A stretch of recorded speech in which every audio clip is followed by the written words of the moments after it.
Chapitre 3. De nos jours. Paris. Max. Comment faire pour vivre en harmonie avec les siens quand on est un émissaire de mort que tuer rend malade? La réponse est qu'on ne peut pas.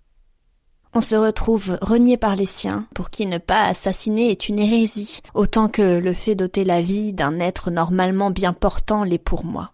Sans parler des effets secondaires malheureux dont je souffre quand je tue.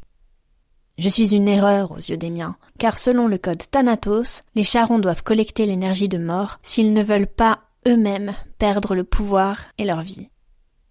Autant dire que le meurtre est donc devenu tout naturellement notre mode de vie au fil du temps, car évidemment, plus la mort est violente, plus l'énergie absorbée est grande. Ce qui explique que moi, qui suis malade rien qu'à l'idée d'ôter une vie avant son heure, je n'ai quasiment pas de pouvoir. Cela fait désormais 2 ans que je me fais passer pour une humaine, depuis que j'ai été condamnée le jour de mes 16 ans par les miens. Chaque charron doit ce jour-là accomplir son rythme de passage en tuant un mortel désigné à cet effet. Je n'ai pas pu éliminer la cible désignée par le régent, et en ai vomi de répulsion sur son bureau au moment où il me tendait le dossier de ma victime. Dans mon cas, j'aurais dû être exécutée, après avoir donné naissance à un enfant pour mon manquement. Car quiconque ne respecte pas le code Thanatos n'est pas autorisé à vivre, sauf le temps de remplir son obligation de procréation si c'est une femme. Mais j'ai réussi à m'enfuir, lorsqu'un incendie dans la grange a mobilisé l'ensemble des charrons. Profitant de leur distraction et de l'arrivée des pompiers de la commune voisine qui ont bien sûr été renvoyés illico, je me suis glissée à l'insu de tous dans leur camion, et ai ainsi pu quitter le domaine avant que quiconque ne remarque mon absence. J'ai ensuite pris un train pour Paris, où je me suis terrée dans les bouges les plus immondes, le temps de mettre un plan de survie sur pied. Heureusement pour moi, sans puissance ne veut pas dire sans ressources dans le monde humain, et j'ai réussi à m'y faire une place. Je me suis finalement installée à côté de l'Hôtel-Dieu, l'hôpital historique de la cité. Étant toute proche, je peux absorber leur énergie quand tous les malades et blessés rendent leur dernier soupir. Vu qu'il y en a régulièrement, cela m'alimente tout juste assez pour capitaliser sur ma faible capacité. Car si je me concentre suffisamment, j'arrive ainsi à lire les pensées des humains, ce qui m'a bien aidé pour mon immersion dans leur société. Je me suis créé une couverture administrative via des malfrats identifiés en scannant leur esprit et ai également réussi à décrocher un job d'entretien de nuit à la morgue. Assise à côté du chef de service dans un café, j'avais lu dans son esprit qu'il était désespérément en demande d'assistant. Mais vu que personne ne voulait de ce poste, cela faisait des mois qu'il assumait la charge de travail seul. J'avais donc saisi ma chance et avais finalement réussi à le convaincre de me prendre à l'essai, ce qu'il n'a jamais regretté depuis.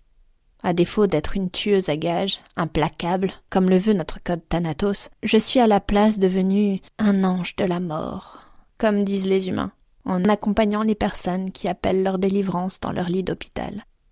Il faut quand même avouer que le service des soins palliatifs n'est ni plus ni moins qu'un mouroir camouflé. J'y ai trouvé un équilibre en aidant ces gens dans leur trépas, car j'ai enfin le sentiment d'être utile, et non pas un parasite s'abreuvant de l'essence des autres. C'est gratifiant d'avoir trouvé un moyen détourné d'être en accord avec ma nature profonde de charron et ma personnalité qui respecte la vie. Dans la mesure où c'est l'action humaine qui prolonge à tout prix l'heure du décès, je ne fais que rééquilibrer le cycle de vie contré par la science humaine. Parce que parfois, l'acharnement thérapeutique s'apparente à de la torture. Sans parler de leurs méthodes pour les malades en fin de vie. Ils arrêtent tout simplement de les alimenter et ces derniers finissent de dépérir en mourant de faim. Je les aide à accélérer le processus pour qu'ils souffrent moins longtemps. Et gros avantage, c'est le seul acte de mort qui ne me rend pas malade.